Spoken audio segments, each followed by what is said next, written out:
ദൈവികമായ രക്ഷയും കരുണയും നമ്മുടെ പേരിലുണ്ടായിരിക്കട്ടെ. സൂറത്തുൽ ബഖറ വചനം 60. ബിസ്മില്ലാഹിർ റഹ്മാനിർ റഹീം.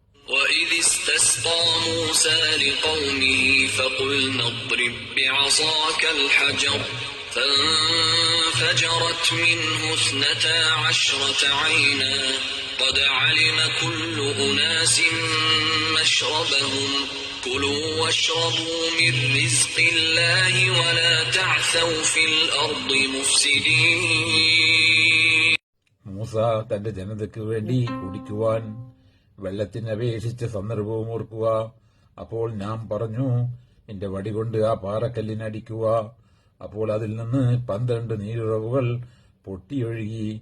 എല്ലാ മനുഷ്യരും അവർ കൊടുക്കേണ്ടുന്ന സ്ഥാനം അറിയുകയുണ്ടായി.